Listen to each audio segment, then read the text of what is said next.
Video started. Here we go.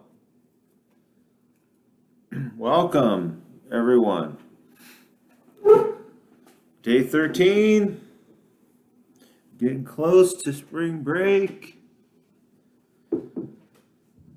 So, we finished up chapter 17 and got into chapter 18 a little bit here.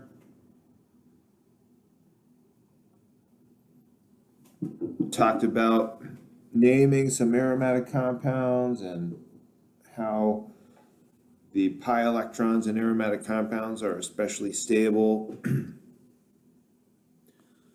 So today we're going to talk first about how to identify when a compound is aromatic based on some of the criteria. And we're going to talk about how that matches up with experimental results. So last time we said we know aromatic compounds are stable because if we add hydrogens across their pi bonds, much less energy is released than we typically see released with other pi bonds. So that means those pi bonds must start off much lower in energy than normal if they're not releasing as much energy. They're lower in potential energy and more stable. But that does not mean that every fully conjugated ring is going to have that stability. So if you look at cyclobutadiene or cyclooctatetraene, these look like benzene. They're similar in that they're rings. And every carbon all the way around the ring is sp2 with a p orbital that would overlap side by side. But these two compounds don't have the stability benzene has, and there's a variety of ways you could show that experimentally. One is to react them with something that would normally add atoms across a pi bond. So if I react Br2 with benzene, I see no reaction. If I react Br2 at room temperature with this cyclooctatetraene, I'll start to see the pi bonds one by one reacting with Br2 through the addition reaction mechanism we talked about last semester, adding across the pi bond. So this pi bond is not stabilized in the same way the benzene one is. And if I try to take cyclobutadiene, which is also fully conjugated, it will react with itself through Diels-Alder reaction because it's also not effectively stabilized. And so aromaticity is not just a matter of having a ring that's fully conjugated. The number of pi bonds or pi electrons in the ring is observed to be correlated with whether or not the ring has got that extra aromatic stability or not, because this one happens to not have it.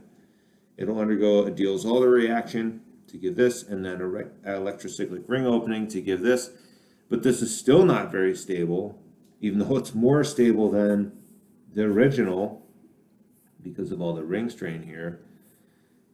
The 8-membered ring wouldn't really have the ring strain, or at least much ring strain, so it would be more similar to benzene, but it's not. It just doesn't have the stability benzene has, and we can show that experimentally when Br2 adds across it. We could add hydrogens across here and measure the energy released. It would be a lot more energy released here than here, right? We said last time if you try to add one set of hydrogens across this pi bond, it's actually endothermic because the aromaticity of this ring makes it so much more stable. Putting hydrogens and converting that pi bond into sigma bond, which would normally release energy because it would normally make it more stable, actually makes it less stable, especially for that first pi bond. But we don't see that for this molecule. So what's the difference? So that's what we want to look at. Well, if you look at Huckel, which is some dude, came up with this rule to help us predict when a compound will be aromatic and when it won't be. So this first criteria we talked about last time, we said the ring has to be fully conjugated, meaning sp2 atoms all the way around the ring. How many ever atoms are in that ring? There has to be a p orbital on every atom. So if I have one sp3 atom that's got 4 sigma bonds, there's no way that ring can be aromatic. Okay? So that's the first criteria. It's got to be fully conjugated, and it's got to be a ring.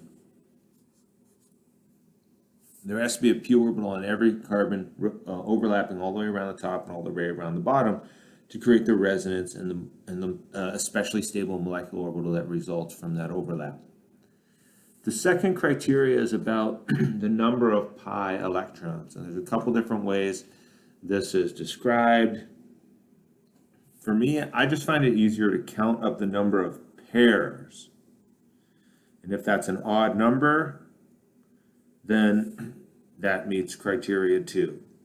You can also count up the total number of electrons, right? So if it's an odd number of pairs, it will also give you a total number of electrons, not electron pairs, but electrons, that's equal to 4n plus 2, where n is 0 or some other whole number integer. But that requires a little math. So if it's easier for you to memorize just an odd number of pairs of electrons, that would probably be easier. So the cyclobutadiene has 2 pairs. That's an even number, so it's not aromatic. The cyclooctatetraene has 2, 3, 4 pairs, so that's an even number, so it's not aromatic. So these don't meet the criteria to be aromatic. Every aromatic compound that has a special stability has an odd number of electron pairs in its p orbitals overlapping all the way around the ring. So we can explain that difference in stability if we look at the molecular orbitals that would result. So when you do the high-powered mathematical calculations necessary to calculate what the molecular orbitals would look like, you do have one relatively stable one where all the wave signs on top are the same and all the wave signs on the bottom are the same. You get constructive interference all the way across the top and the bottom. And 2 electrons would go into that orbital that results from that constructive interference. But the next highest energy orbital actually is a non-bonding orbital. So it's not bonding, it's not anti-bonding. In this case, you have equal amounts of constructive interference as you have destructive interference. So if I put a node here and one on the other side, and I'd have 2 nodes where there'd be destructive interference and 2 areas over here and over here where there'd be constructive interference. So if I have equal amounts of destructive and constructive, it's neither bonding nor anti-bonding. It's called non-bonding. And since there are 2 equal energy orbitals, and in the structure I have a total of 4 pi electrons, 2 of them are well stabilized, but 2 are not. There's no advantage to forming a bond if the bond doesn't have any lower energy for the electrons than it would if there were not even a bond there. And that's what the non-bonding energy is, at the same energy the electrons would be if they formed a free radical or if it was not involved in a bond, though simply as a single electron sitting on an atom. So that's really pretty unstable. And that's why it undergoes this reaction to produce something that's more stable. So if we look at the molecular orbitals for these, we can explain why they're not as stable as the aromatic compounds. So this is actually something called anti-aromatic. So there are really 3 options. Aromatic, where it has the special stability associated with meeting these 2 criteria. Anti-aromatic is similar. We'll come back to that. Anti-aromatic has 2 criteria as well, except, and the first criteria is the same as it is for aromatic, but the second criteria is an even number of pairs of pi electrons, or a number of pi electrons that's equal to 4n, where n is 0 through some integer. So if you have an even number of pairs, and the ring is fully conjugated so that the p orbitals overlap all the way around, that's extra unstable. Right? So that's what we're talking about here. When we have these electrons in a non-bonding orbital, they're not stabilized. And now we have to deal with the angle strain and the fact that there's not very much entropy because we've constrained it to a ring and brought all these atoms together. When the electrons aren't stabilized effectively, then there's no point in bringing it together. It becomes pretty unstable, and that's called anti-aromatic. So if we look at this cyclooctatetraene compound, if we imagine the ring as being flat, so the p orbitals overlap all the way around the top and the bottom, the lowest energy orbital is stabilizing for the first pair of electrons. There are also some decently stabilizing molecular orbitals for the next two pairs of electrons, but the last pair of electrons, again, exists in a non-bonding orbital. So this one isn't as unstable as this one here for a couple reasons. One of those is ring strain. Another is half the electrons aren't stabilized at all. Whereas over here, only 2 out of 8 electrons aren't stabilized. The other ones are fairly well stabilized. But if we have any electrons that are not in bonding molecular orbitals, those electrons become individually fairly unstable because they're not shared effectively in molecular orbitals surrounded multiple nuclei at once. They're in effectively a non-bonding orbital, which has as much constructive interference as there is destructive interference, and so it does not stabilize the electrons. So if that happens, that would be called anti-aromatic, but that's especially unstable. It would be better to avoid the conjugation than to do that. If we treated these alkenes as individual sites instead of in conjugation, right? So each alkene pair forms a pi bond instead of overlapping all the way around. So if we didn't allow for the overlap all the way around, we could actually avoid this instability associated with the anti-aromatic nature of these two electrons being unstable, because if we just form pi bonds, then all the electrons are in a bonding molecular orbital, which is better than having any in a non-bonding molecular orbital, which is significantly less stable. So what really happens to this cyclooctatetraene compound is that it will do whatever it can to avoid the extra instability of being anti-aromatic. So instead of being flat, where all the p orbitals overlap, and just let me review for a moment, the anti-aromatic criteria are: 1, it has to be flat. To be fully conjugated, to overlap the p orbitals all the way around the ring, it has to be a flat structure. So if you have an even number of pairs of pi electrons, which would make it anti-aromatic, if there's any way for the ring to avoid being flat, then it can avoid the full p orbital overlap. It can avoid this especially unstable anti-aromatic situation. And so that's what happens in the cyclooctatetraene. If it were flat, it would be anti-aromatic. It would be really quite unstable because of the pi electrons here not being stabilized in a bonding molecular orbital, acting similar to the instability of free radicals. So instead, this molecule will bend.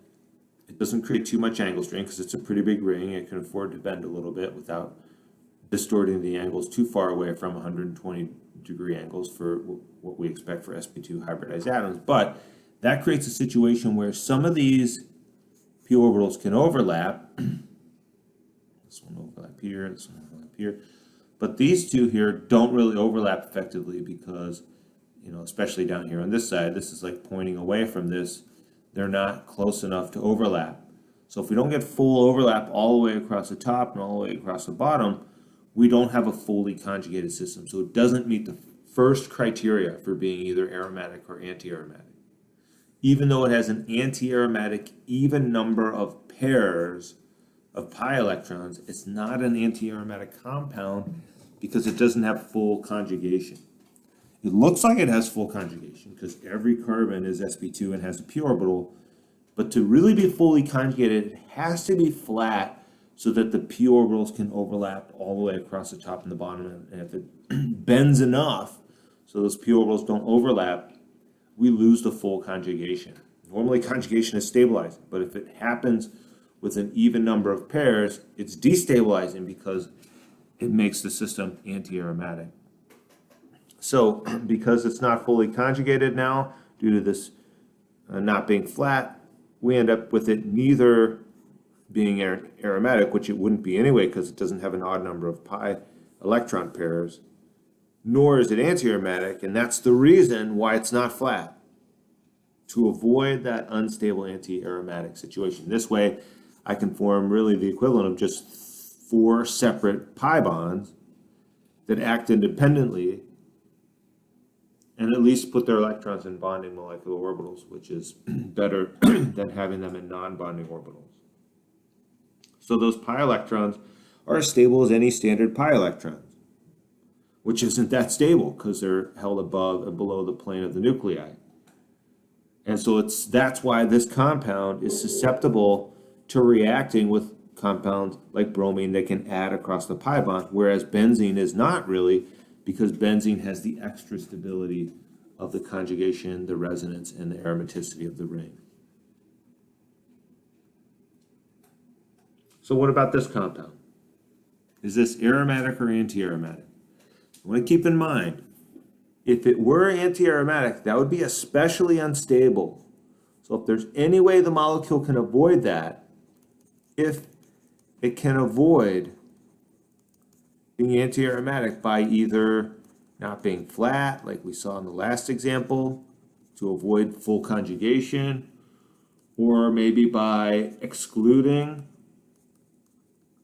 an electron pair from being part of that conjugation, then the molecule will generally do that because it doesn't want to exist, or it doesn't have a natural tendency to exist in an especially unstable state. So if we were to do this, if we're going to guess if it's aromatic or anti-aromatic or maybe neither, what we want to do is to first see if it's flat. Is it flat and fully conjugated? So if we look, every carbon in the ring around the outside is sp2. That's part of a pi bond. Every single carbon. Every carbon is sp2, even the ones in the middle. And because it's a bunch of benzene rings kind of fused together, there isn't going to be much flexibility there. It's going to be difficult for this to avoid being flat. So check on that. It seems like it's flat, and it definitely looks fully conjugated. So the second thing we want to look for is the number of pairs of pi electrons. So we got 1, 2, 3, 4, 5, 6, 7, 8. So if I count all of them, I get 8 pairs. That's an even number.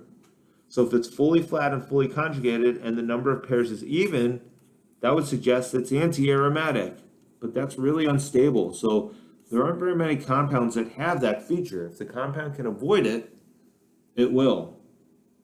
And so what happens in this compound to avoid this instability is that the 1, 2, 3, 4, 5, 6, 7 pairs, which is an odd number, those 7 pairs actually create an aromatic ring around the outside of the structure, excluding the 8th pair, because an even number of pairs would make it especially unstable.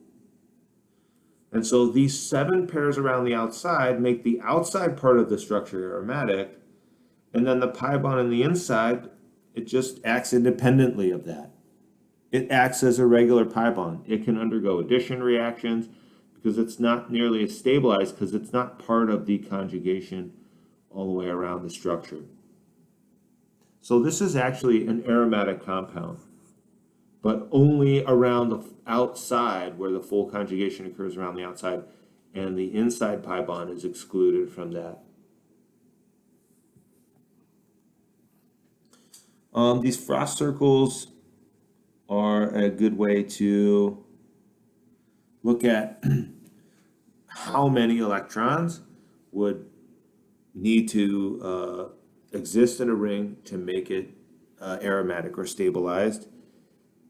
So depending on how many atoms are in your ring, you'd first start with a circle, draw the number of atoms in the ring. So if I have 7 atoms in a ring, make sure that one of the points in that polygon is facing straight down. And that at every point that would represent a molecular orbital at a certain energy. So we represent those orbitals, and then you draw a dotted line halfway through the circle and get rid of the circle, and you end up with this. So this is a really nice way of avoiding the mathematical calculations necessary to show the relative energies of the molecular orbitals. There's always one that's especially stable. The first pair of electrons will go in there. Then there's, depending on how many atoms are in the ring, there may be other bonding molecular orbitals that can hold electrons. And then the dotted line that goes halfway through the circle here separates the bonding molecular orbitals from the anti-bonding. So if I have a 7-membered ring, it can only hold 6 pi electrons in its bonding molecular orbitals. And so that helps to verify that we have 3 pairs, or if the ring has 3 pairs, that's an odd number of pi electron pairs, and so that could make the ring aromatic. To be aromatic, all the electrons have to be in bonding molecular orbitals. There can't be any additional pi electrons, or they'd be in much less stable orbitals, which would not make the structure stable, and it wouldn't be aromatic, because aromatic compounds are stable. So here are the frost circles for different rings of different sizes from 4 atoms up to 10. Right, so if we look at the 4-membered ring, there's a couple non-bonding orbitals, but there's only one bonding molecular orbital, and so that's why 2 electrons or 1 pair of electrons would make that potentially aromatic. So if it was conjugated all the way around and there was only 1 pair, that could be an aromatic ring. For the 5 and 6 and 7 and 8-membered rings, there's 1, 2, 3. 3 pairs of electrons. And if we're just occupying the bonding molecular orbitals, each one of those would have 3 pairs of electrons in their bonding molecular orbitals. Notice that the 6-membered ring, there's an especially low energy for pretty much all 3 of those orbitals. And that's why benzene is a special stability associated with it, and that's why you see the 6-membered ring so often. But again, 3 pairs in each one of these, so again, that's why we need an odd number of electron pairs to make the ring aromatic. Once we get to 9 or 10 atoms in our ring, now there are 5 orbitals that are bonding molecular orbitals, so up to 5 pairs of electrons. So again, an odd number of pairs of electrons is necessary, no matter the size of the ring, to make the ring aromatic.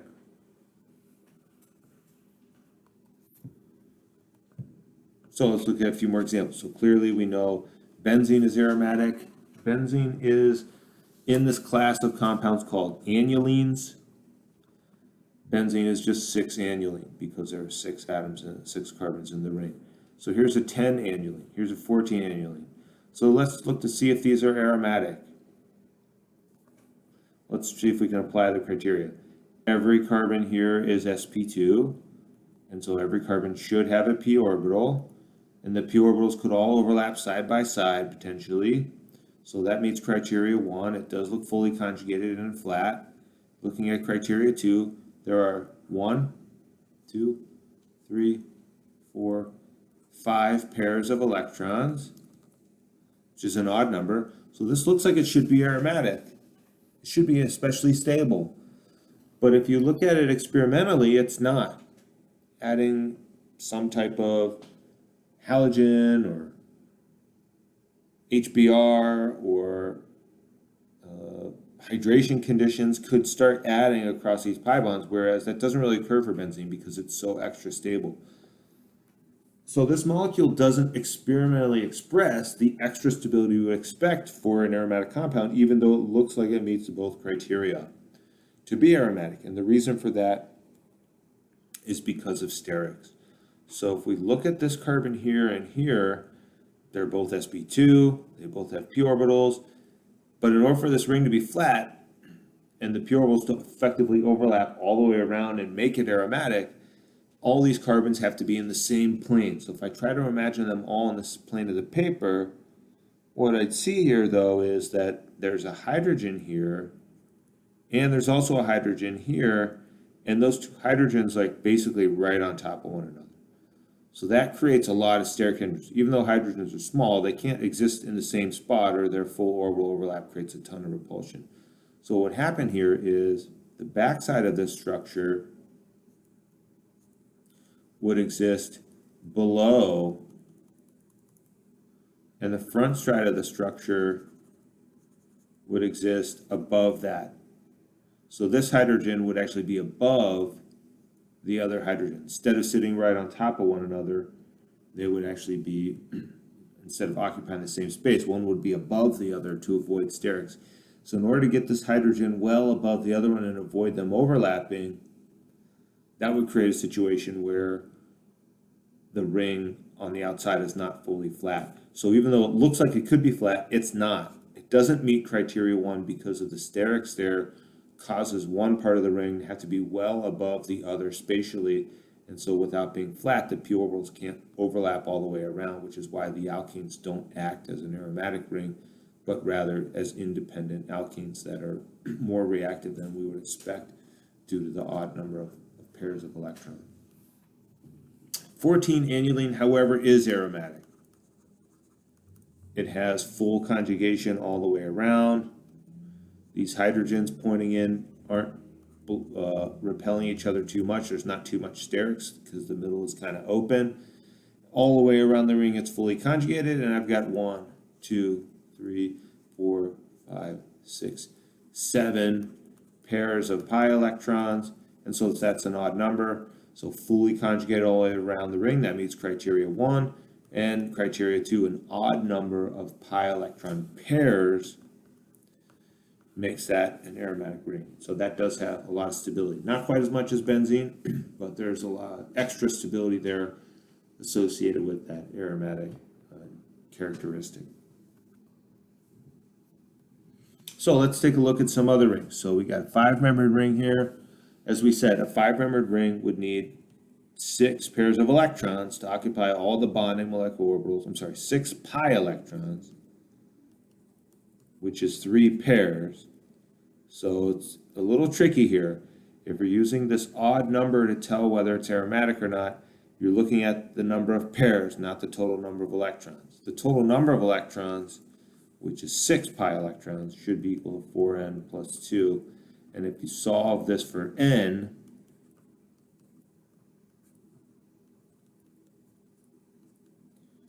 and n comes out to be a whole number,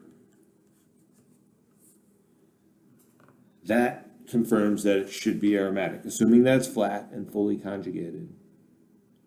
So we would need 6 pi electrons, or 3 pairs of electrons, to make a fully conjugated 5-membered ring. And so we could do that if we take cyclopentadiene and deprotonate it.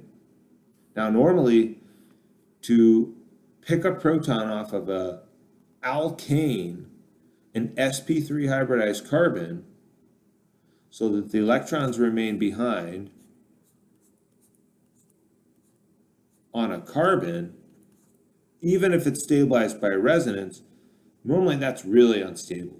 Right? If we were to use an OH minus, it's not really the best comparison because there wouldn't even be any resonance here. But if we pick that proton off and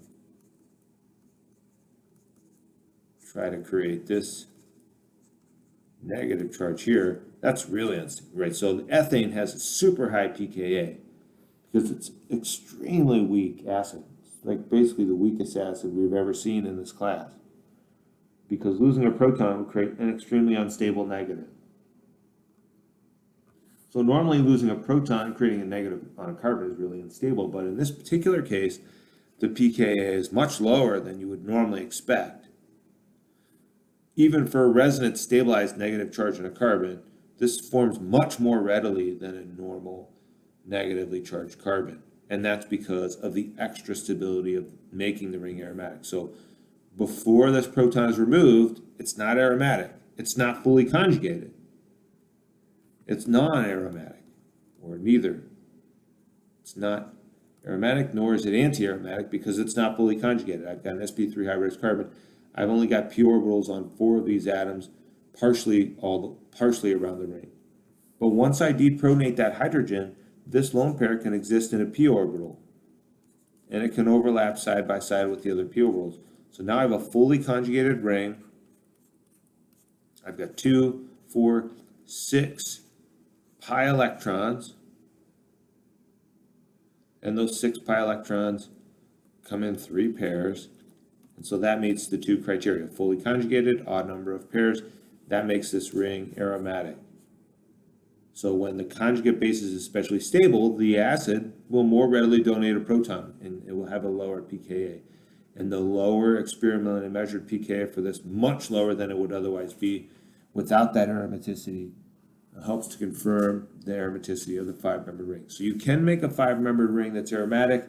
You just need a lone pair to be in conjugation with the 2 alkenes. So you have full conjugation and 3 total pairs of pi electrons. So what about a 7-membered ring? What charge would we need here? Well, let's imagine a 7-membered ring.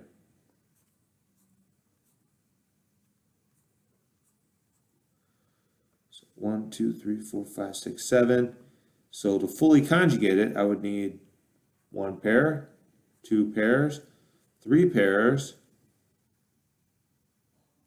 And then if this carbon here has a couple hydrogens, it's not going to be aromatic, right? Every carbon needs to be conjugated and the ring needs to be flat for full overlap. So what charge would this carbon? It can't have a hydrogen. It would have to have a p orbital to overlap with the p orbitals of the other carbons. And what charge would that need to have? It would need to be a carbocation. So I could imagine the possibility of that being negatively charged and having a lone pair. But this would actually be anti-aromatic.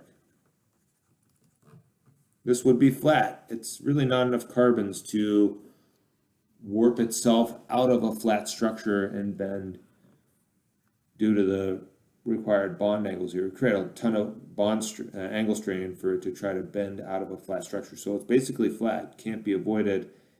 And I've got 1, 2, 3, 4, including the lone pair, pairs of pi electrons, which is an even number. So that'd be really unstable.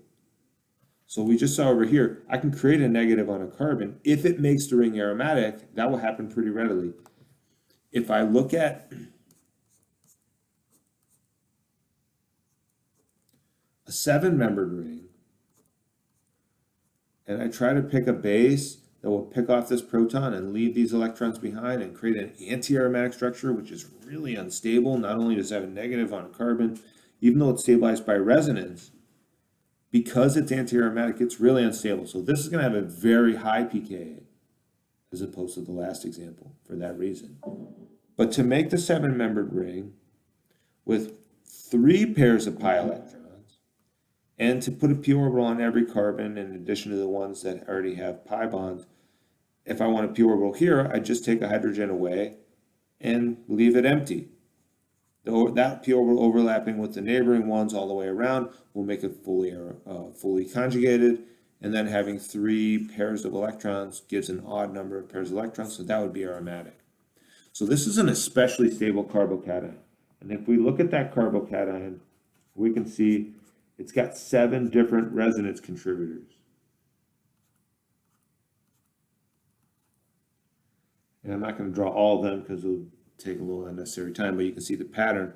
All I have to do is shift this over.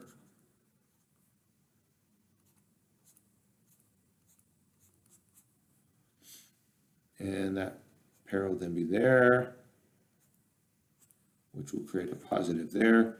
And then when this shifts over,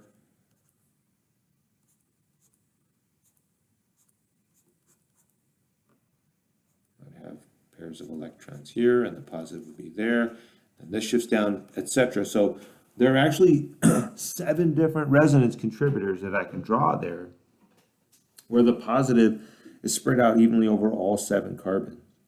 So in addition to that resonance, specifically because of the fact that there are 3 bonding molecular orbitals that can hold up to 6 electrons, the 3 pairs of electrons being the only pairs present so they can occupy all those orbitals and all be well stabilized is really what makes that aromatic and makes it an especially stable carbocation compared to other carbocations. So you can also have so-called heteroatoms in your ring. A heteroatom is a non-carbon atom. You can put oxygen or nitrogen or sulfur, really any atom in there. So we want to see how that affects whether or not the ring's aromatic. So in pyridine, we think of pyridine as a weak base. We use it in some reactions, like with tosyl chloride or with thionyl chloride, to act as a base and pick up a proton off of something. Its lone pair is pretty readily available to pick up a proton, and that's because its lone pair is not involved in resonance. It's not involved in aromaticity. This ring is already aromatic. It's got 1, 2, 3, an odd number of pi electrons. It's fully conjugated. The nitrogen has a p orbital to accommodate this pi bond, and the carbons have p orbitals. They overlap all the way around. The ring is flat, so it's a flat structure that's fully conjugated all around the top and the bottom. And it's got 1, 2, 3, an odd number of pi electrons. So that's aromatic. And to make that aromatic, it doesn't include the lone pair of electrons, which it wouldn't be able to anyway because that lone pair is not in a p orbital overlapping with the other p orbitals.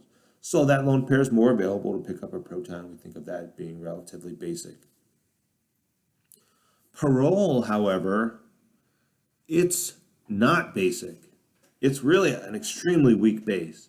Would never use pyrrole in a mechanism to pick up a proton like I would use pyridine. And the reason for that is because pyrrole actually has a p orbital that its lone pair is in, and that's overlapping with the p orbitals on the carbons. That is necessary to make the ring fully aromatic. The p orbital on the nitrogen overlapping with the other p orbitals in this flat structure creates full conjugation all the way around the ring. That's criteria 1 for it to be aromatic. And since there's only 2 pairs, the lone pair makes the third pair of pi electrons necessary to make it an odd number and meet Huckel's rule and put all of the pi electrons into bonding molecular orbitals. So this lone pair isn't on the nitrogen. It's in a bonding molecular orbital spread out over the ring, and that makes the ring aromatic and really stabilizes it.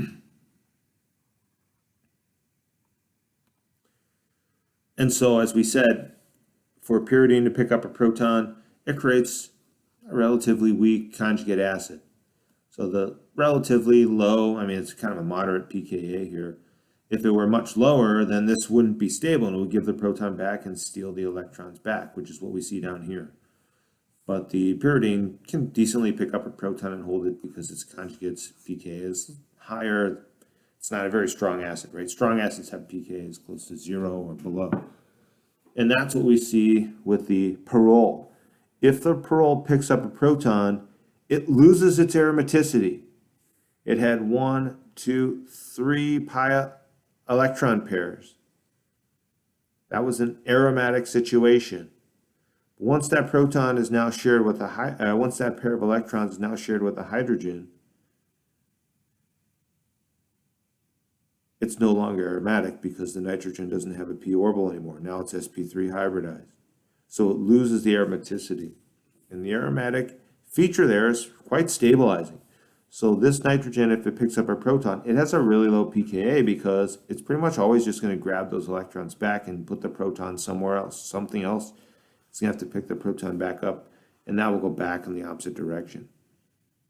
So again, if the lone pair is necessary to make the ring aromatic, it's not going to be available for other reactions. like picking up protons. We can also see the aromatic nature by looking at where the negative charge of that lone pair is distributed. On pyridine, the lone pair is localized on this nitrogen, and all of its negative charge is sitting right there on the nitrogen in that sp2 orbital. But in pyrrole, the lone pair is not on the nitrogen. It's in a molecular orbital that spreads out over the whole ring. So given that, we can calculate where its negative charge is going to be located. We can see it's pretty much all over here.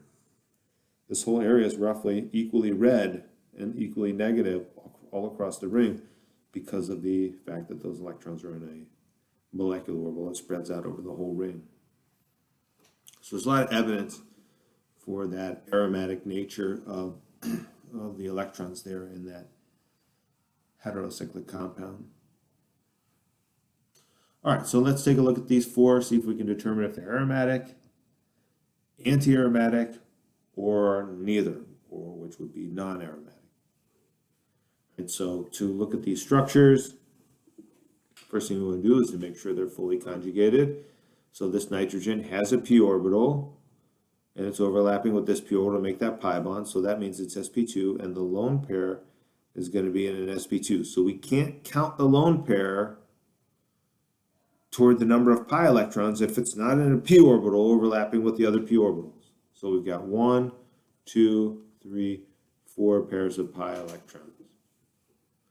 If I have an even number, 4 pairs, which is an even number of pairs, I would normally expect that to be anti-aromatic, but this compound is very similar to the one we showed earlier here, where basically all we did was swap out one of these carbons for a nitrogen. Whether I have a carbon there or a nitrogen, it's still going to be able to adopt this tubed or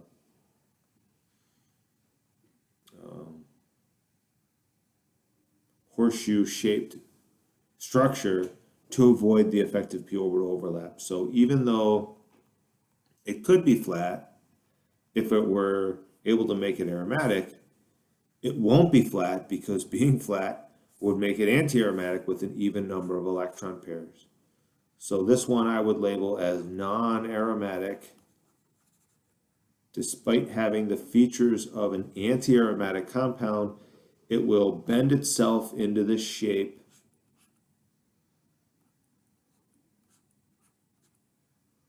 to avoid the effective p orbital overlap, so it won't really meet criteria 1, meaning it won't be fully conjugated. The p orbitals won't overlap all the way around, even though it looks conjugated. It will avoid that conjugation to avoid the instability associated with being anti-aromatic. All right, what about the next structure? Here you've got 1, 2, 3. You've got an odd number of pi electrons. So is that one aromatic? And the answer is no. It has to be fully conjugated in addition to having an odd number of pi electrons to be aromatic. So everywhere there's a pi bond, I definitely have p orbitals overlapping. But the oxygen can decide, it's not really a decision, but the oxygen will take on whatever hybridization, whether it be SN2 or SN3, makes the structure more stable.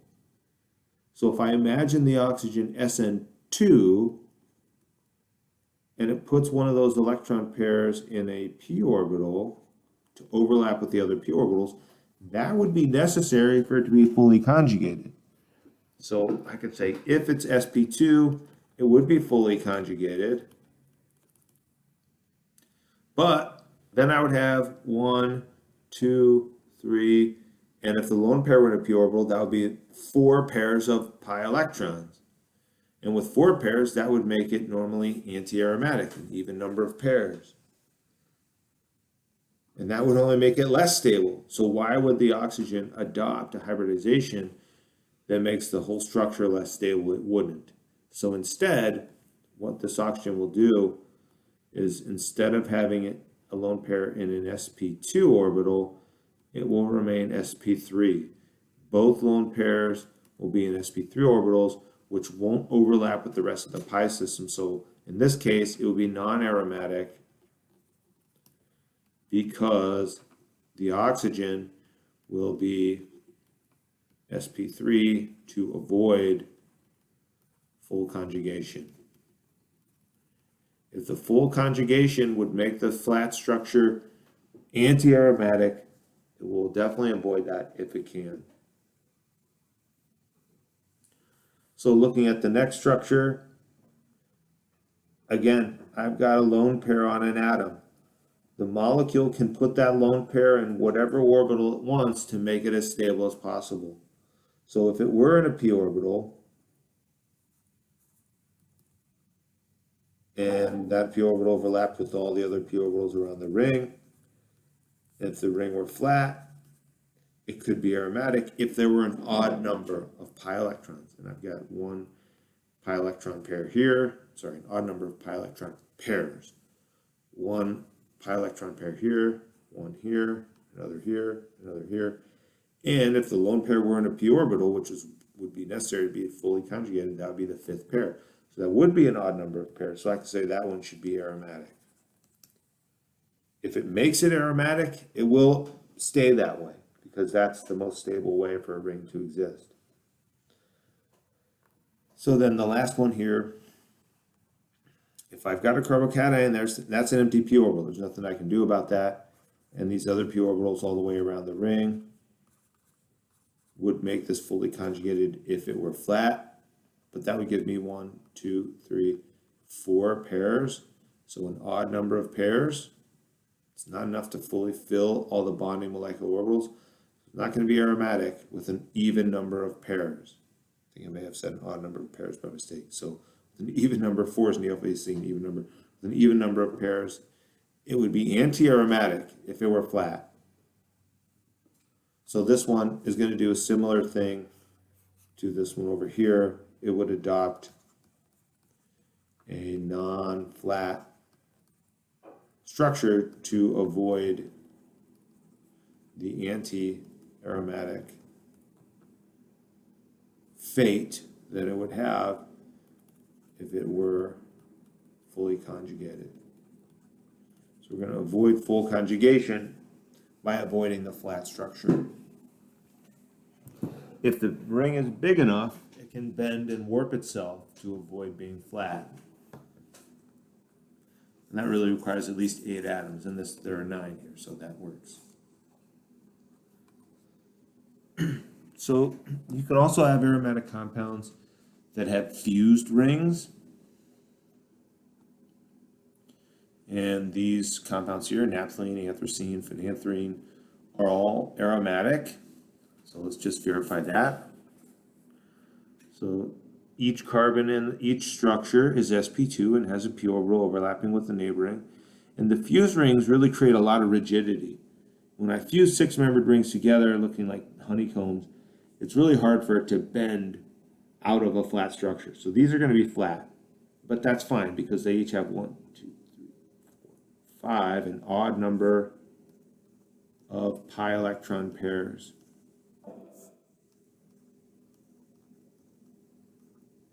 If I number the pi electron pairs, I get an odd number in each case.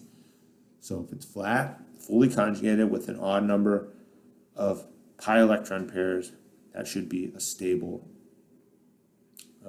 aromatic structure. And we can verify that with the heats of hydrogenation, right? We talked about that last time. If I react this with hydrogen, I'd find it would take especially forceful conditions, suggesting that the initial structure is relatively low in energy and there's a high activation energy that requires strong collisions to get over. That's not really what heat of hydrogenation is. It's a separate piece of evidence. Heat of hydrogenation has to do with how much energy is released upon converting the pi bond into sigma bonds.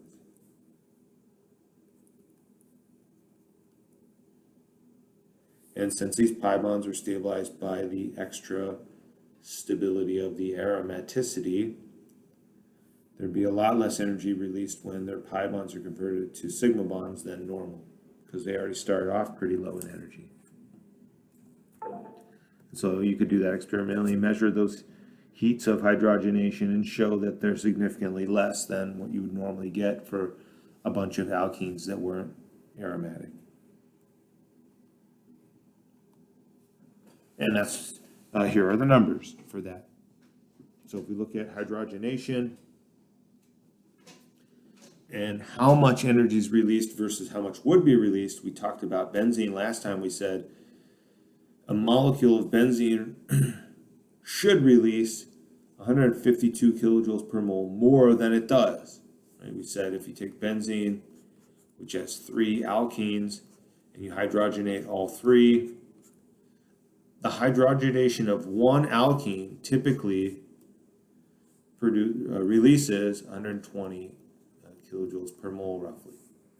So if you have 3 alkenes and you're hydrogenating all 3, if it weren't aromatic and it weren't extra stable, it should release 3 times that, which would be 360 kilojoules per mole. But really, benzene releases 360 minus 152. It's about 209 kilojoules per mole.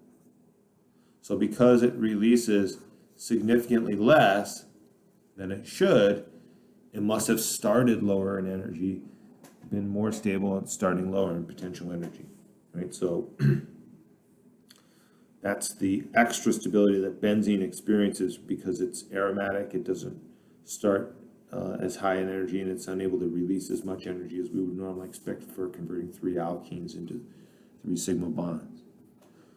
So to do a fair comparison, we have to be comparing the same number of alkenes, right? So obviously, there's more stabilization if I have more alkenes, but if I take the total aromatic stabilization for naphthalene and I divide that by the number of rings to make a fair comparison, so there's 1 ring here, there's 2 rings here, 3 rings here, 3 here, I can see that I get similar aromatic stabilities for these other rings. So they vary a little bit, and we're not going to get into the details about why one is a little different from the next. But do notice they're all a little bit lower than benzene. Benzene is special, but they all have, their same order of magnitude, similar quantities of energy associated with the stabilization of the ring. And so again, these energies represent what should have been released if it were higher in potential energy and less stable to begin with, but because of the aromatic stability, this is the amount of energy it didn't release because it was already lowered in energy based on its aromatic stability.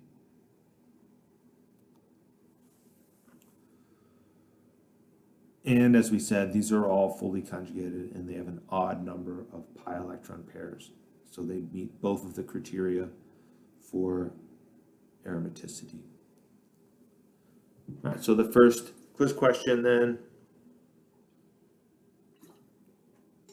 was a similar type of question. Can we tell if rings are aromatic or not? Might also ask you to determine the type of orbital each lone pair is in, which goes hand in hand with determining whether it's aromatic. So let's start over here on the right, since this is one probably the easiest one. I've got a single ring. I've got fully conjugated carbons. Each carbon is sp2. Each one has a p orbital, and the oxygen is sp2. In order to make this pi bond, it has to have a p orbital overlapping with this carbon's p orbital to make that pi bond. And there's 1, 2, 3 pairs of pi electrons. So with an odd number of pairs, and with it being fully conjugated, p orbitals on every atom, I expect that to be aromatic. That one is aromatic, and in order to be aromatic, the lone pair here has to be in an sp2. It can't be included, or that would make 4 pairs.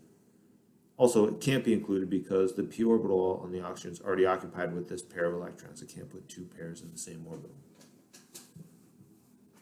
So that one's aromatic. Looking at this structure here, I see a similar situation. Every carbon is sp2. It's involved in some kind of pi bond already. And the nitrogen's involved in a pi bond. So it's also sp2, which means I have full conjugation. So that's criteria 1. Fully conjugated. Criteria 2.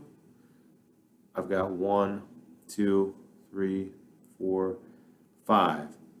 I've got an odd number of pairs of pi electrons, and so that meets criteria 2. And again, the nitrogen would have its lone pair in an sp2 orbital, just like the oxygen, because its p orbital is already being occupied with the electrons in this pi bond. So those are both fully aromatic. Now this structure over here is a little tricky. So if you have a fused ring system, you probably want to analyze the rings separately as well as the whole structure. So I can analyze this bottom ring first if I want. And I see this nitrogen involved in a pi bond, this carbon is involved in a pi bond, nitrogen pi bond, carbon, carbon pi bond. So all the carbons are involved in a pi bond. They all have p orbitals overlapping side by side. So it looks fully conjugated, and it has 1, 2, 3, an odd number of pairs of electrons. So this bottom ring looks aromatic, assuming that this is in an sp2 orbital, which it should be because the carbon's or the nitrogen's p orbital is already involved in overlapping with this carbon to make that pi bond. So the bottom ring here is aromatic.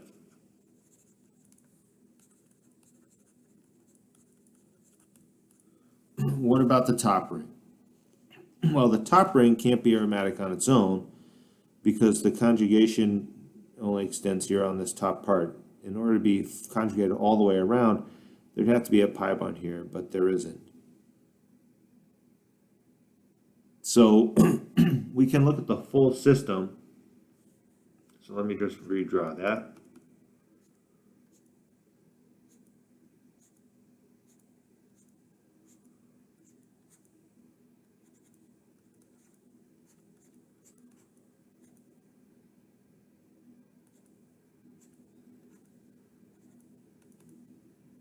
So we already determined that this pair of electrons is in an sp2 orbital, so it can't be involved in any p orbital overlap. And so if we look up here at this oxygen, what do we see? Well, the oxygen has options. It could be sp3 and put both lone pairs in sp3 orbitals. That, however, would not put a lone pair in a p orbital. There'd be no p orbital, so it wouldn't be fully conjugated all the way around the top. So that's one option. I still have the bottom ring aromatic, but the top ring would not be aromatic because it wouldn't be fully conjugated. Alternatively, it could be sp2, which would put one of its lone pairs in an sp2 orbital and the other in a p orbital that would be able to overlap with the neighboring p orbitals all the way around that top ring. So the top ring could be fully conjugated if it made the structure more stable. If it were fully conjugated, one of its lone pairs would have to be in a p orbital. So that lone pair in the p orbital will be one pair of pi electrons. Then you'd have 2, then you'd have 3, this one here would be 4, this one here would be 5, this one here would be 6. So if the oxygen were sp2, it would put a lone pair in a p orbital. It would be fully conjugated all the way around both rings, but it would have an even number of pi electrons, which would be an even number of pairs of pi electrons, which would be anti-aromatic. And that is not the most stable way. If there's ever an option for a molecule to avoid being anti-aromatic, it will take that option because it'll always be more stable than being anti-aromatic. And so that's why this would be a better representation of what's happening. The oxygen would end up sp3, specifically so that both pairs of electrons are in sp3 orbitals. That way this oxygen doesn't even have a p orbital. There's no p orbital around, no p orbital overlap around the top of the structure. So the top part of this ring cannot be fully aromatic. It can't be fully conjugated. If it were fully conjugated, it would have an even number of electron pairs, which would be anti-aromatic. So that's unstable. So the molecule will intentionally avoid that by only allowing the bottom ring to be aromatic and the top ring would be non-aromatic. So overall, it is an aromatic compound because it has at least one aromatic ring. So you could label that as aromatic. But on an exam, I might ask you in more detail, what orbitals are the electrons in? These two would be in sp3 orbitals. This would be in an sp2. And the reason they'd be in sp3 orbitals instead of one of them in a p orbital is to avoid full conjugation, because full conjugation with an even number of electron pairs would make it even less stable and make it anti-aromatic. All right, so I'll check your quiz answers there. And so that pretty much finishes the section on using the criteria for anti-aromatic and aromatic to identify what's happening with molecules. So the next section here is about benzylic position reactions. If you recall, we said benzyl is actually referring to the carbon that's one carbon outside of an aromatic or a benzene ring. So the benzylic position or the benzyl position is the position that's just connected to a benzene ring. And those positions undergo a unique set of reactions, because a lot of reactions that could happen here, ones that might go through a carbocation intermediate or a carbanion intermediate or a free radical intermediate, any positive, negative, or free radical that would form on this carbon can be stabilized by the ring through resonance. So that makes these two positions, these benzylic positions, especially reactive. Reactions that the ring won't undergo itself, reactions that other compounds won't undergo, those reactions can cause chemical changes to occur at the benzylic positions because the intermediates are stabilized by the ring. And the pathways, those reaction pathways, are accessible with reasonable amounts of energy, whereas trying to break the pi bonds of an aromatic ring that's already really stable requires a lot of energy. And trying to break normal CH bonds and CC bonds also requires a fair amount of energy. So with those types of substrates, a lot of reactions don't occur. This set of conditions we talked about in chapter 13. This is the set of conditions that produces H2CrO4, chromic acid. So you may see chromic acid, or you may see the reactants used to make chromic acid. If that were to react on the ring, nothing would happen. If it were to react on an alkyl group, nothing would happen. But when you have a benzylic position on your alkyl group, as long as there's at least one hydrogen, that will cleave all the other carbons off of there, and that carbon will end up fully oxidized. So this is one way to convert an alkyl group, no matter how long the chain is, as long as there's one or more hydrogens at this benzylic position, that position will end up as a carboxylic acid. So you can make a carboxylic acid right outside an aromatic ring using these conditions with whatever R group you have there. Unless the R group is a tertiary carbon. If there's no proton there and it's only carbons, then you won't get any reactions. So you want to be aware of those two patterns and be able to apply them. This set of conditions is a pretty strong oxidizing agent. That's why it works. Potassium permanganate is another very strong oxidizing agent, and so it will basically do the same reaction. Except since we don't have an acid here, that won't get protonated, right? Here we have a decent acid, and we're also using acidic conditions. So when that forms, we get an OH. We get that proton already on there because the acid supplies it. If you're using permanganate, you don't have acidic conditions. And water's not strong enough acid to protonate that because the negative here is stabilized through resonance. So you need an extra proton source in a second step to make the carboxylic acid. But essentially it's the same thing. If you have a benzylic carbon that's got at least one hydrogen, and you use a strong oxidizing agent, whether it be the chromic acid or the permanganate, that should cleave everything off of there. And that carbon will end up as a carboxylic acid, carboxylate or carboxylic acid, depending on whether you have proton source in the second step. Other reactions that occur at benzylic positions. We already know about this one, NBS. Right, so if you remember NBS, just review that real quick. There's a nitrogen-bromine bond in the NBS structure, and when I use light or heat, that breaks homolytically, and so that produces bromine radicals. What do bromine radicals do? They usually abstract to hydrogen. So you could imagine the bromine radical reacting with these pi electrons, but if you break up the aromatic ring, this aromatic ring is pretty stabilizing. It's pretty low in energy to begin with. If you want to break that up, you got to go up really quite high in energy. So most reactions that break up the aromatic ring don't work because they're significantly high energy pathways that most collisions don't have the energy for. So instead, we'll pick off a benzylic hydrogen, abstract a hydrogen, leaving the radical that could then be stabilized through resonance.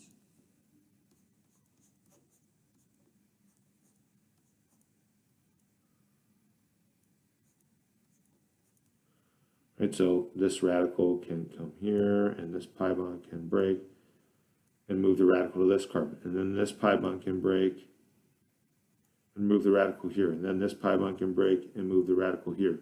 So once that radical forms at the benzylic position, it's stabilized through resonance. There's a partial radical here, a partial radical here, one here, and a partial radical there. So that really helps to stabilize the free radical, and that goes through a much lower energy pathway than other reactions. But then, even though the partial radical exists at all four of those positions, the HBr that would then form here when the bromine picks off this hydrogen, to form that radical, just to remind you, the nitrogen radical here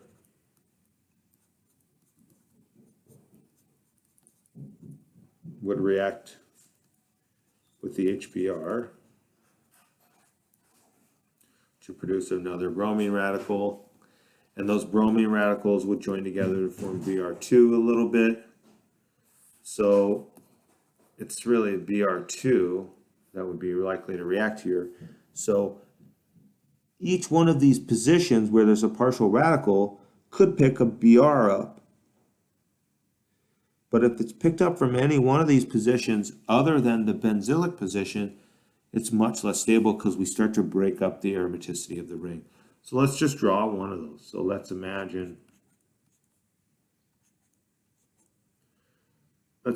we had this resonance contributor. If that one were to pick up a bromine, that would, as soon as that sigma bond starts to form between this carbon and the bromine, it loses the aromatic ring and it becomes much less stable during the collision, during the transition state. So this is a very high energy transition state. It also produces a relatively high energy product because the bromine that would form here makes this carbon sp3, and it's no longer an aromatic ring. So we want to avoid reaction pathways that are much higher than other possible reaction pathways. So it would always be this position that picks up a Br to give this specific product, and this would be a Cow center. And so you get a mixture of an equal amounts of the two enantiomers there. So these reactions at benzylic positions, they won't usually end up messing up the aromatic ring. Temporarily, as a way to stabilize a carbocation free radical or a carbanion of some sort, the ring can get involved. But in the second step, when the ring reacts, it's not going to react from the ring because then you lose the aromatic stability. It's going to react from the benzylic position to maintain the aromatic stability in the product. So it's thermodynamically favored. And during the collision, this will be a much higher energy pathway than this one here, and so it's also kinetically favored to do the reaction at the benzylic position.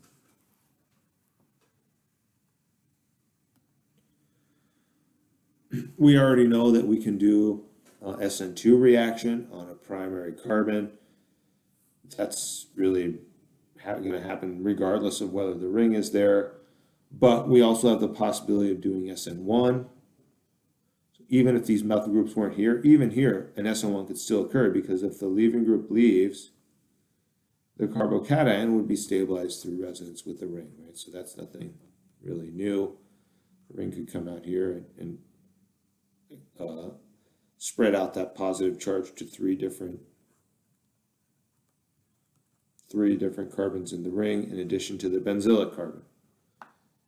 But again, once that positive is spread out over all four of these locations, whether there's methyl groups here or not, doesn't really matter. The resonance would be stabilizing enough to allow the carbocation to form.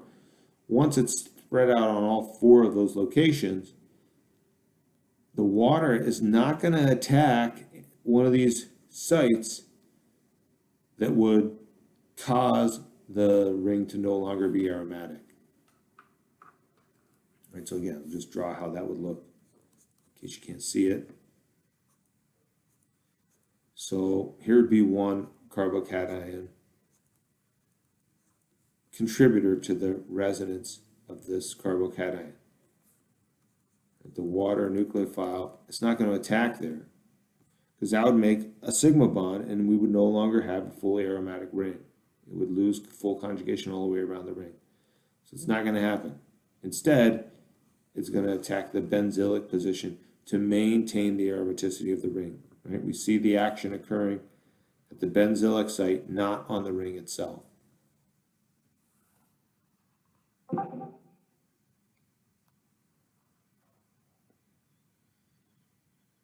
All these reactions we've already seen. And so this slide just basically summarizes these reactions that occur at the benzylic position. A lot of these are nothing new. So you want to, the new stuff here is this. We hadn't seen that yet. You want to incorporate that into your tool belt of organic reactions that you can use to manipulate structures and do syntheses and such. All right, so let's see if we can work through the scheme here based on that information. So what would I need to convert? I'll call this compound A, B, C, D, and E. What do I need to do to convert A into B? I can see at the moment there are hydrogens here.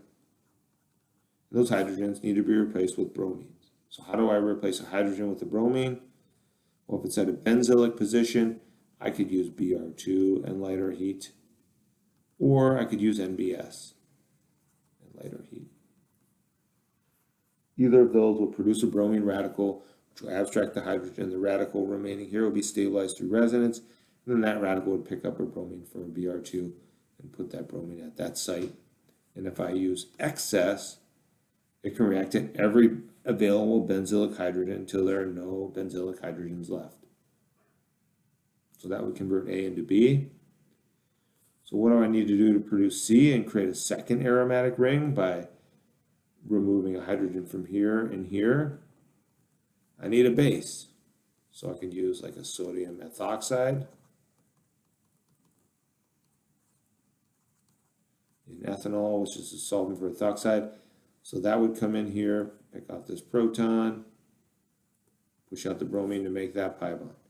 But then again, I'd need excess, so another molecule could pick off the other proton and push out the other bromine. So that would only work when these bromines get into axial positions, which they should be, because the methyl group's more sterically hindering than the bromine anyway, and it should adopt the equatorial position once the free radical forms and the bromine comes in. It would come in a way that pushes the methyl group, the more sterically hindered group, into an equatorial position to avoid steric hindrance. So the bromines would be in axial positions, which would allow the axial hydrogen on the neighboring carbon to be anti-periplanar of the bromine, which facilitate the E2 mechanism of that step there. So then how do I convert these methyl groups into carboxylic acids? Well, now that both rings are aromatic, or this fused system is aromatic, because there's a 1, 2, 3, 4, 5, an odd number of pi electron pairs and a fully conjugated all the way around, the whole thing is aromatic. Now these are equivalent to benzylic positions. So if I use the strong oxidizing agent, I could use the chromic acid or the potassium permanganate. Either of those strong oxidizing agents should be enough to strip off the hydrogens from these benzylic positions and convert them both into COOH, carboxylic acid groups. If I use that same set of conditions here,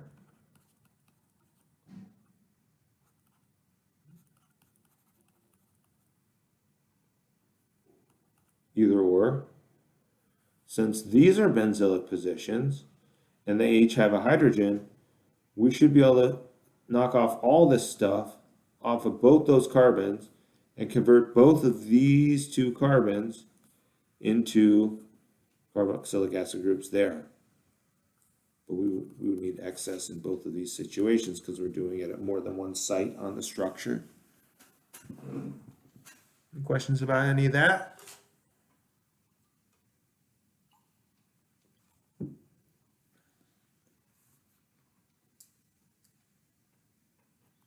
All right, so there are the reactions at benzylic positions.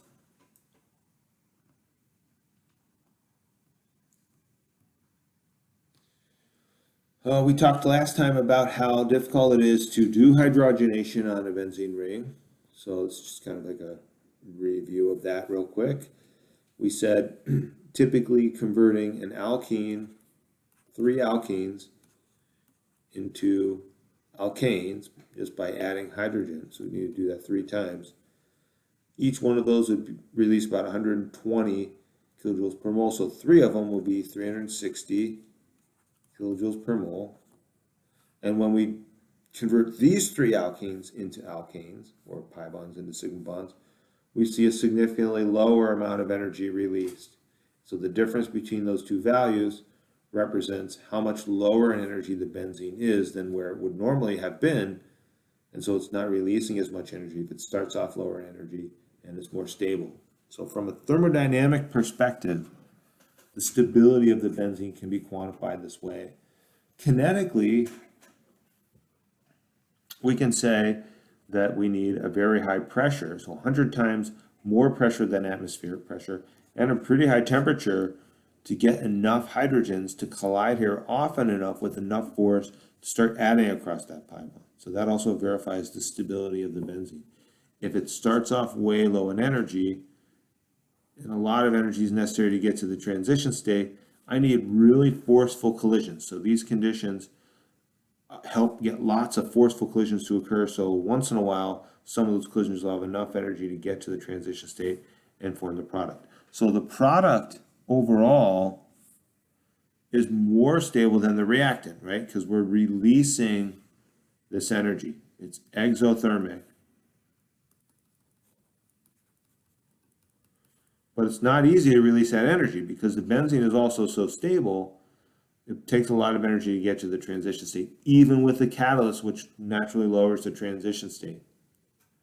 Just to point out, this is a multi-step process, so I'm oversimplifying it here by just showing it in one step. But from the thermodynamic perspective, we only look at the reactants and the final products anyway. So even though this reaction is thermodynamically favored, the transition state of the slow step is pretty high. So it takes pretty harsh conditions. So thermodynamically, it's not as product favored as it should be because it's only releasing 208 kilojoules where it should be releasing 360. And so normally, if this aromatic ring weren't stabilized by aromaticity didn't even exist. If it wasn't even a thing, it'd be higher in energy. So it'd be releasing a lot more upon reacting. And it'd be easier to get it to react because the activation energy wouldn't be so high. But because the benzene is so stable, it takes extra energy to get it up to the transition state. And so this is because of the kinetics. The activation energy is quite high, and so we need lots of strong, forceful collisions to occur to get up to that energy.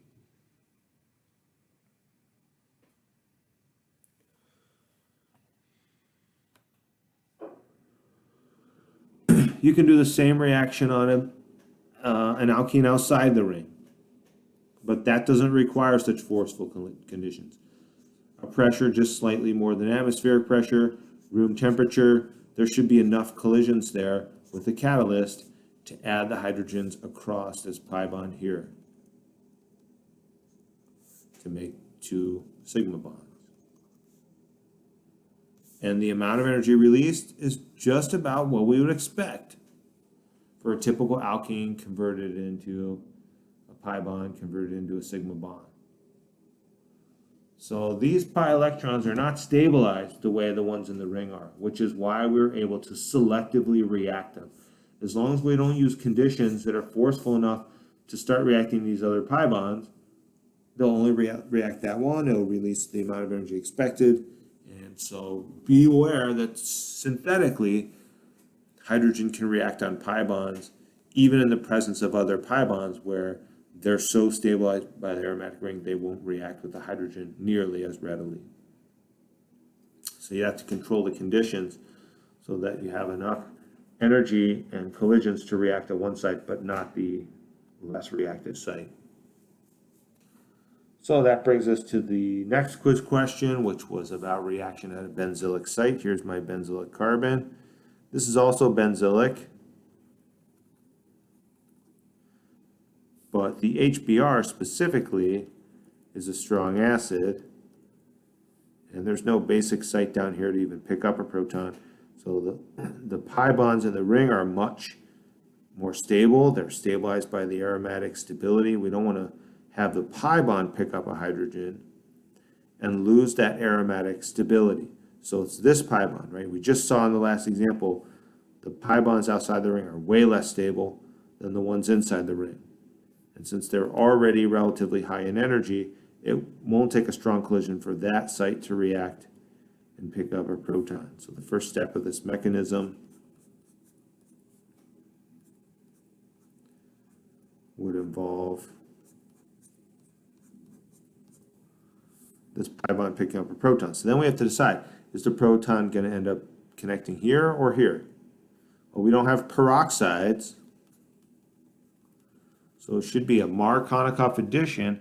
And if I just blindly follow Markovnikov's rules, Markovnikov's rule says if there's a carbon that already has more hydrogens than the other in a certain pi bond, the hydrogen should end up on the carbon with the other hydrogen. So my first instinct might be to put it there and to put the carbocation there. And the reason for that is because it'd be tertiary, it'd be more stable than on a secondary site. However, this is an exception. So that's why it's important to understand the mechanism rather than just memorize rules, because this is not the outcome of the step. Instead, what would happen is the proton would be picked up at this position to produce a secondary carbocation, specifically because now it's conjugated with the aromatic ring and stabilized by resonance with the ring. So I could imagine an electron pair shifting up there. If this electron pair shifted up there, it would look like this. And I'd have a carbocation there. And this one could shift over, and I'd have a carbocation here. And this one could shift over, and I'd have it there. And this could shift back, and I'd have it there. So there are 4 sites where that carbocation is stabilized. So it's a pretty stable carbocation. Then the Br minus, you could imagine it coming in and attacking any one of those 4 sites that's carrying a positive. However, if it attacked any one of the carbons in the ring, you lose the aromaticity of the ring. So let's say the bromine came in down here, just for the sake of argument. What would we get?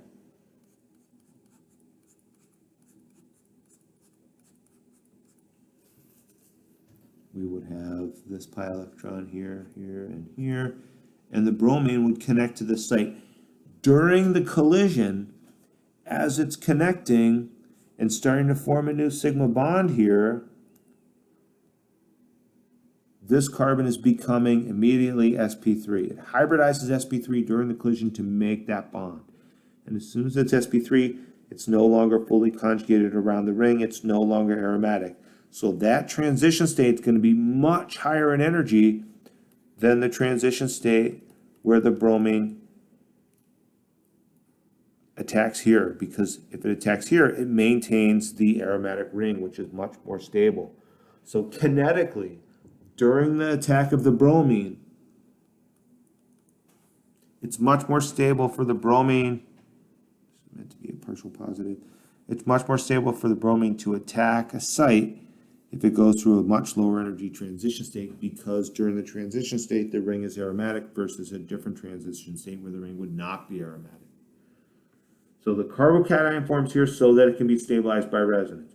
And the bromine attacks there so that during the collision and after the product is produced, the aromatic ring remains aromatic. Right? That's why we see reactions occurring at the benzylic position rather than on the ring itself. Right? So we're not going to get this bromine connected here. The product will be less stable. So thermodynamically, it wouldn't be favored as it would be to keep the aromatic ring.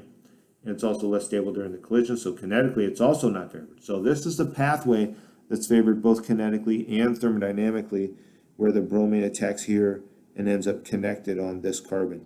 And since that would create a new chiral center, it could be connected pointing out at me or pointing away. Since it's flat, the bromine could attack either side with equal probability. So if you have questions about that one, let me know. And then the last section here is about spectroscopy. So most of this is a review from last semester. You should be aware that if you have, specifically, now that we've talked about aromatic compounds, we want to look at this in the context of aromatic compounds. Any aromatic ring that's got a carbon, or, well, it'd be a carbon that has a hydrogen, which is pretty much every aromatic ring, unless it's fully substituted with R groups, that CH bond stretches on an sp2 hybridized carbon. The CH stretch comes just above 3,000. So if you're looking in the IR and you've got an aromatic ring, there should be something above 3,000 for the CH stretch. There's usually some very small peaks in this area, which I don't usually point out to students because they're very small and there's already enough for you all to focus on, so I wouldn't potentially ask you a question about that. The carbon-carbon stretching signals are often weak as well, and sometimes they can be confused for CO double bonds, or they can be overlapping with different types of vibrations. So those often I don't expect students to note as well. And these ones in the fingerprint region are bending vibrations, and those are always overlapping with all kinds of other stuff. So it's really hard to deconvolute anything happening in that region. So the main thing about aromatic rings is to focus on the CH stretching just above 3,000. And here we see it. Right, so we usually see peaks just below 3,000 as well, but if I go at 3,000 and go straight up from there, there's going to be some peaks on this side, some peaks on this side. That indicates that the compound has some sp2 hybridized carbons with a hydrogen stretching, as well as some sp3 hybridized carbons with a hydrogen stretching. Different types of stretches on different hybridized carbon atoms appear on different sides of the 3,000 cutoff. So if you see a little something above 3,000, there's sp2 carbon hydrogen stretching. A little something below, there's going to be sp3 carbon hydrogen stretching.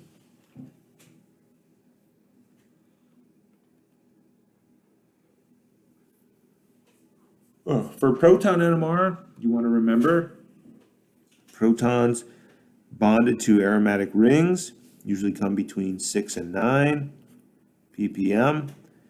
If there's nothing electronegative on the ring, if there's nothing pulling electrons away or pushing electrons in, and none of the carbons in the ring have any major partial positives or negatives, then they'll usually be right around 7 to 7.5 for your aromatic hydrogens.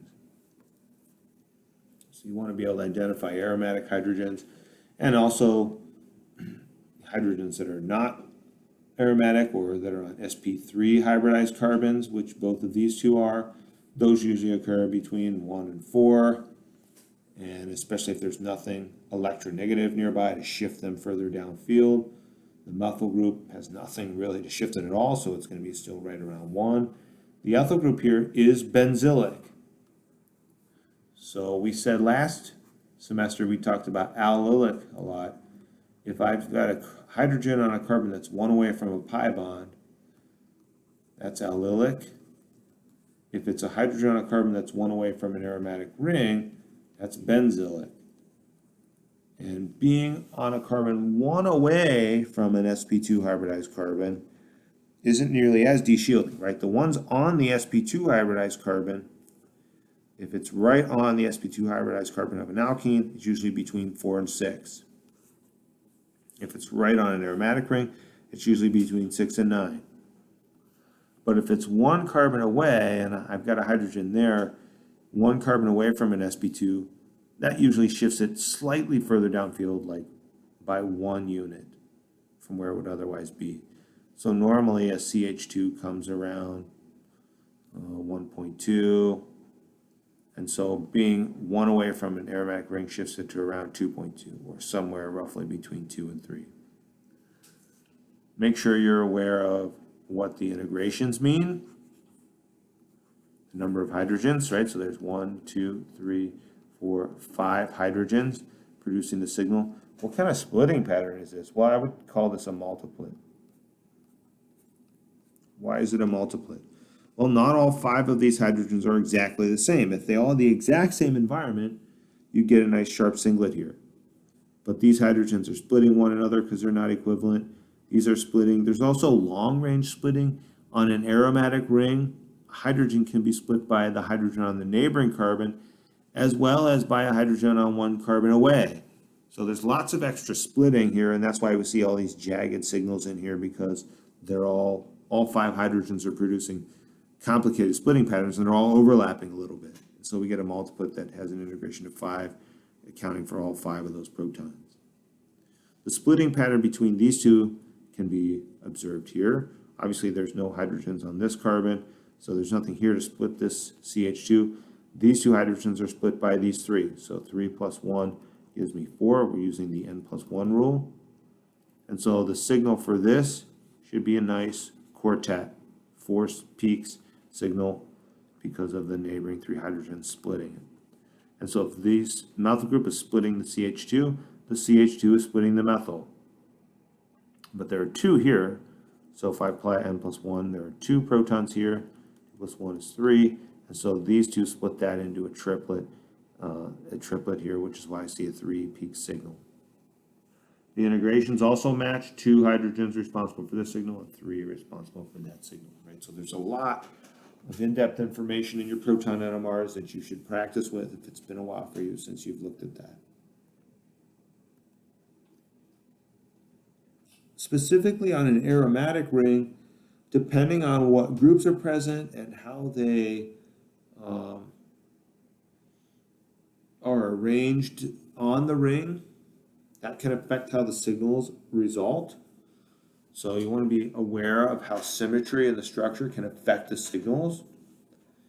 So, for example here, if I have 2 identical groups, para with respect to one another, which means on positions 1 and 4, on opposite sides of the ring, if they're identical, that creates a lot of symmetry for the structure, right? So the top part is symmetrically equivalent to the bottom. The right half is symmetrically equivalent to the left half. So I have these 2 lines of symmetry here, which means all 4 of these hydrogens are equivalent, and they're all going to give the exact same signal. So I see it's 1 signal, 1 singlet. There's no splitting. Equivalent hydrogens can't split one another, and that signal would be in the aromatic part of the spectrum, and it would integrate to 4 because there's 4 hydrogens of that type. If I do the same type of substitution on positions 1 and 4, but now the groups attached are not equivalent, X and Y would represent different groups, there's still symmetry here because the top and the bottom are equivalent or symmetrical or reflective. but the right and the left are different because the group on the right and the group on the left are different. So that means the hydrogens in blue are not equivalent to the ones in red. They should be splitting one another though. So this hydrogen will split that one into a doublet, which is why I see one doublet, and this hydrogen will split that one into a doublet, which is why I see a different doublet. I have to be careful because the doublets might not be very far apart. They might be overlapping a little bit, but due to the splitting there, I should see a pair of doublets.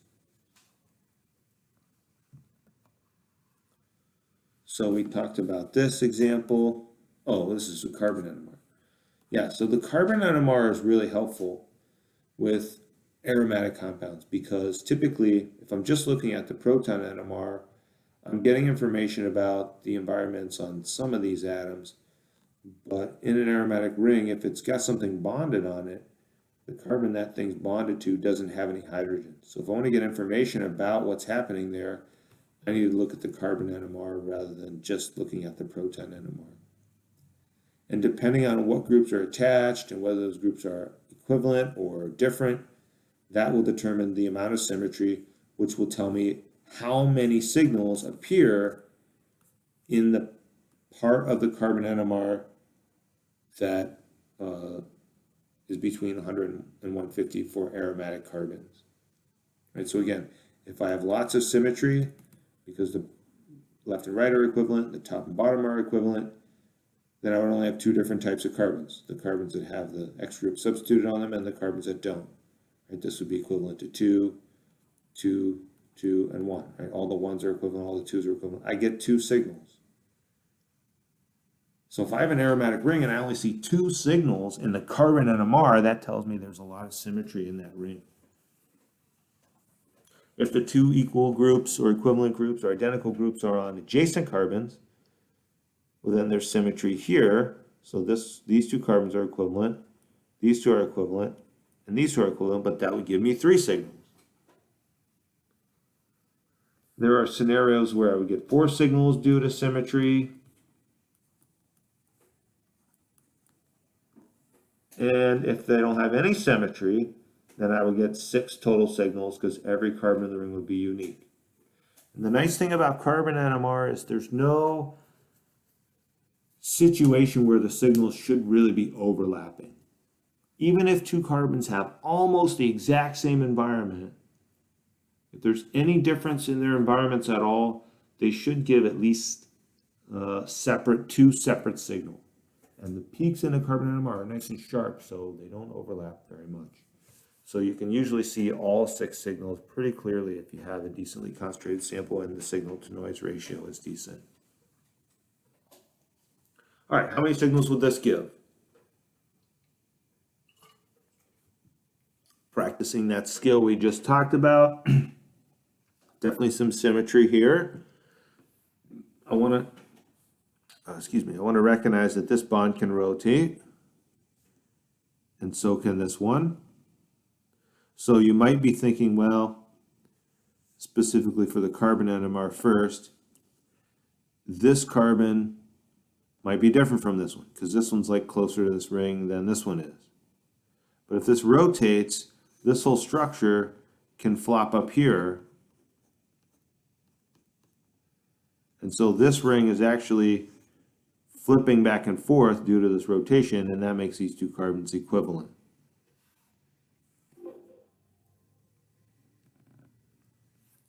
So I could start on the left or the right and just kind of work my way through and try to number the carbons. So this carbon here is unique, but there's some symmetry here. So these two are equivalent, and these two are equivalent. This one is unique. This one here is the only one that does not have sp2 hybridization. This one here is unique. These two are equivalent because there's also some symmetry here. These two are equivalent. And then if I keep going, I start to realize, well, there's also some symmetry here. This side of the structure and this side of the structure are equivalent. because of that rotation around these single bonds, there's really no difference between those sides. So really the way I should be doing this is actually a little different. This carbon is not unique. It's actually equivalent to this one because of the symmetry in the structure. And these two are all equivalent to those two. Signal 3 would, all 4 of carbons with a 3 on them are equivalent and would give the exact same signal. This is equivalent to this one. This is equivalent to this one due to the, due to the symmetry here. These two are equivalent, and these 4 are all equivalent because there's symmetry here and symmetry here. So that would give 7 signals, despite the fact that there are 20 total carbons due to all the symmetry there. So I'll get 7 signals in the carbon NMR, signals 1 through 4, and 6 and 7 would all be between 100 and 150 because those are all aromatic carbons or sp2 hybridized carbon. And carbon 5 here would probably be between, that signal would probably be between 0 and 50 because there's nothing extremely electronegative. The rings would deshield it a little bit, but not enough to probably put it above 50. All right, so let's look then at the proton NMR for this structure. So in the proton NMR, I want to just draw in these hydrogens so we can keep track of them and all of them and determine which ones are equivalent to which other ones. Don't want to lose any. Keep track of them and all. Keep track of all of them.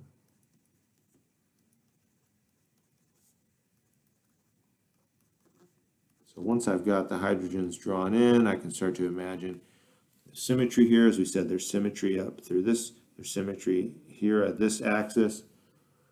That means this hydrogen would be equivalent to this one. These two are equivalent to these two. These two are equivalent to these two. These two are equivalent to these two. And these two are equivalent to these two. So there'll only be 5 different proton signals. Protons A, B, C, and E are all on aromatic carbons. And so those would appear probably around 7 to 8 ppm. It could be between 6 and 9, but the ones that are below 6 or above 8 usually only appear there if you have some highly electronegative atom or some highly electron donating atom to shield or deshield the atom below or above that range. Hydrogen D is on an sp3 hybridized carbon, and so there's nothing highly electronegative there. So that would, normally a CH2 would come around 1.2 ppm, but it's benzylic to 2 different rings, and each of those would probably add about 1 to 1.5. So here I'm looking at something between 3 and 4 ppm. This would be a singlet. These protons here are equivalent. They can't split one another. There's no proton here or here to split them. It would be a singlet that integrates to 4 because there are 4 hydrogens of type D.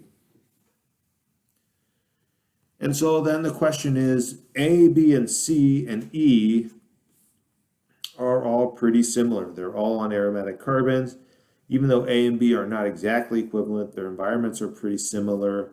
So probably all these protons on the rings would appear pretty close to one another. They might start overlapping, and the splitting between A and B and A and C and B would potentially broaden those signals out due to the splitting, separating the peaks into, splitting patterns. And that might overlap. So for the peaks in this area, I might just see a multiplet. I might see multiple signals that would, hydrogens E would be a singlet. There's nothing to split them. But the splitting between A, B, and C would potentially broaden that out. It might overlap with E. So I might see a multiplet between 7 and 8 that integrates to a total of 1, 2, 3, 4, 5, 6, 7, 8, 9, 10, 11, 12, 13, 14. There are 14 total protons there in that area for every 4 total protons there are of type D. So I should see a 4 to 14 integration ratio of those different signals in those different areas. So if I give you a structure, you should be able to fully analyze all the different proton signals, splitting patterns, and integration, as well as the number of carbon signals and all the shifts, roughly, at least the ranges for the shifts for the protons and the carbons as well. So here's the last quiz question. You also want to do enough practice where you get decent at drawing a potential structure from NMR data. So if I give you this data, what can we say about the structure of the compound? So here we've got carbon NMR. So sometimes I like to start with the carbon. It gives you less information, but the number of signals really does tell you the number of different carbons of different types, because carbons will only give the same signal if they're exactly identical or equivalent. So I've got 3 carbons signals between 0 and 50. So that means there are 3 sp3 hybridized carbons. There may be more, but there are 3 unique types of sp3 hybridized carbons. I've got 8 signals between 100 and 150. So that means I've got 8 or more. Maybe there's symmetry, so some are equivalent, but I've got at least 8 sp2 hybridized carbons. So that gives me at least a little bit to work with. Because we're talking about aromatic compounds, it's probably likely that these signals between 100 and 150 represent aromatic carbons, especially since there are so many of them. But it could be something like this where, I could have a methyl group here or something like that. These carbons that are sp2 would also be, this one would be sp3. Just kind of got a little sloppy there. The sp2 hybridized ones, of which there are 1, 2, 3, 4, 5, 6, 7, 8, would also give 8 signals between 100 and 150. So it's hard to say for sure just from the carbon whether these 8 signals represent aromatic carbons or other sp2 hybridized carbons from like an alkene. So that's where I got to also look at the proton NMR. So specifically looking here, the signals in the proton NMR are between 7 and 7.5. If I had sp2 hybridized carbons of an alkene, the hydrogen on there is a vinyl hydrogen. That usually comes between 4 and 6, not between 6 and 9. So if I see my proton signal between 6 and 9, that usually indicates that those hydrogens are on an aromatic ring. And so then I can say, well, my carbon signals between 100 and 150 are probably the carbons of the aromatic ring. So how do I get 8 signals? Well, if I only have one aromatic ring, even if I start putting something on here, like maybe I'll put an R group here and a different R group here, if I have different R groups, then I don't have any symmetry, but I'm still only going to produce at most 6 signals in the area between 100 and 150, not 8. So then I would start experimenting with fused ring systems maybe. Would this give 8 signals between 100 and 150? Maybe if I had an R group here so it wasn't symmetrical, I'd get 1, 2, 3, 4, 5, 6, 7, 8, 9, 10. I'd get 10. So if I wanted to somehow build a structure from this that would only give 8 signals instead of 10, I need to have some kind of symmetry in the structure. Right, so let's look at the other proton signals to see what we can tell about the rest of the structure. So here I've got a triplet that integrates to 3. So typically when something integrates 3, it's usually a methyl group, right? Because there are 3 equivalent hydrogens that would cause the area of that peak to be equal to 3 compared to the areas of the other peaks. So that methyl group, if it's a triplet, it's probably because it's next to an ethyl group. Right? 2 hydrogens on a neighboring carbon would split that into 2 plus 1 or a triplet. And when I see that, I also look for the reverse splitting. If this CH2 is splitting the CH3 into a triplet, the CH3, which has 3 hydrogens, should split that back into a quartet. So I'd be looking for a quartet that integrates to 2, and that's exactly what I have here. So this looks like a piece of my puzzle. A CH2 bonded to a CH3 would give a triplet and a quartet that integrate respectively to 3 and 2. And so then the other signal I see here is a singlet that integrates to 3. And that's usually indicating a methyl group because it integrates to 3 of 3 hydrogens. If it's a singlet, that means there's no hydrogens on the neighboring carbon. Whatever's on the neighboring carbon, maybe it's a tertiary carbon, or maybe it's part of a pi bond or something like that. There can't be any hydrogens here, though. Because if there's a hydrogen on this carbon here or here, it would split those into a doublet or something, which we don't see because it's a singlet. So basically that means I've got a methyl group and an ethyl group to put on my aromatic ring system to try to figure out how to work the symmetry out to get an integration of 8 protons on my aromatic ring and also 8 aromatic carbon signals. Right? So if I work with this type of system here, maybe this R group is my methyl, and maybe I go somewhere else just to see what happens and put in ethyl. Would that work out? Well, part of the problem there is I'd only have 1, 2, 3, 4, 5, 6. If I put a methyl group and an ethyl group on there, there's only 1, 2, 3, 4, 5, 6 hydrogens on the rest of the aromatic sites. So that wouldn't give me an integration of 8 for my aromatic peaks. It would give me an integration of 6. And also, as we said, there are 10 carbons here. So I would expect 10 signals in the aromatic region, not 8 for the carbons. So this fused ring system doesn't seem to be working. So rather than connecting the benzene rings and having them share 2 carbons, I can think about connecting the benzene rings like this.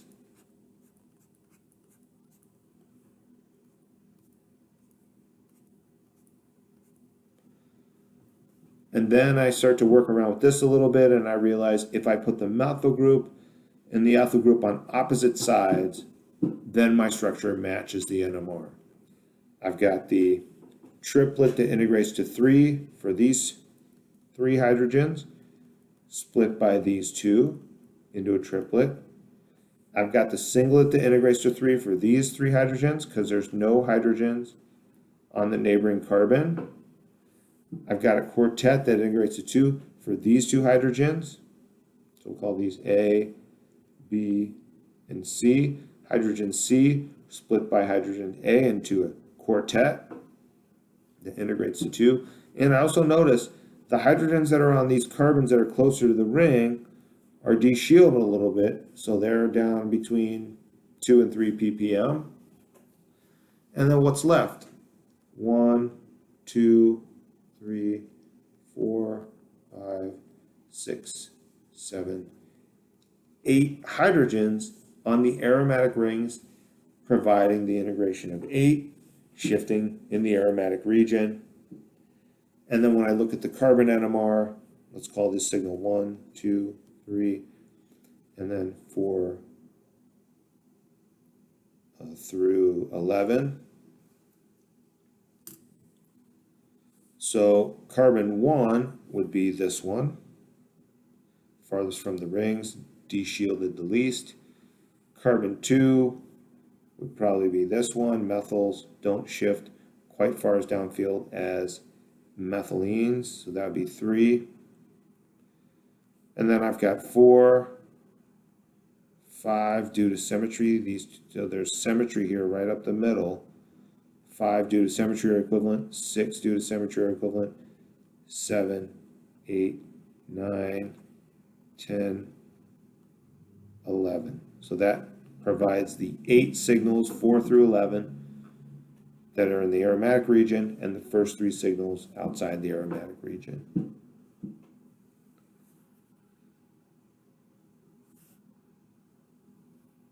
And then these last couple slides are just kind of informational, but you should be aware of these structures. There's something called graphene. So this is actually a fairly recent discovery. And graphene is a flat sheet of aromatic rings. So this is fully aromatic all the way across the whole sheet. And these lines here aren't methyl groups. They're meant to show that this would just keep expanding out in a very long, flat plane. And the pi bonds here are all arranged so that each carbon throughout this whole structure is sp2, and all the p orbitals overlapping all the way around. That really is an aromatic system. And so that means the electrons are all in resonance, and they exist in these molecular orbitals extend over many, many atoms. So this has really interesting properties and a bunch of really cool potential applications. Graphite consists of these flat sheets stacked on top of one another, attracted through London forces. So one sheet is graphene, multiple sheets stacked on top of one another is graphite. So that's aromatic because it's flat, fully conjugated, and just enough pi electrons to fill all the bonding molecular orbitals. So-called buckyballs, or Buckminster fullerenes, or fullerenes, come in various sizes. These are spherically shaped compounds, and if you look at where the carbons are and where the pi electrons are, these are also aromatic. So this consists of some 6-membered rings and some 5-membered rings. Basically exactly like a soccer ball. If you look at a soccer ball, it's got patches of 6-membered rings and 5-membered rings, creating a spherical structure. If you have 60 carbons, that's basically exactly like a soccer ball. And these are aromatic, despite not being flat. So they're approximately flat. So just like the Earth obviously isn't flat, but it looks flat in any one area where you are because it's just so big. So we have a similar situation here. It's not quite that big, but each carbon's p orbital can overlap with the neighboring one because the ring is so expansive. Even though it's not flat overall, it's flat in any one localized area enough for the p orbitals to overlap all the way around the structure. So the p orbitals will be overlapping all the way around that circular structure. And those compounds have a lot of interesting properties we don't have time to get into. But if you're interested in these types of bigger structures, then there's a place for you in organic chemistry. These soccer ball shaped molecules can also be opened up and expanded into tubes. And these are called nanotubes. And there's lots of different applications, potentially for nanotubes, tons of different areas of research, seeing what these things are capable of and what they can be used for. So you want to be aware of some of those additional aromatic structures. So this is more of an informational bullet point. But I might ask you, what makes these things aromatic? Even though some of them aren't totally flat, they're flat enough in any one area between two carbons for their p orbitals to effectively overlap and allow for resonance and full conjugation that stabilizes those electrons in molecular orbitals, extending over the whole entire structure.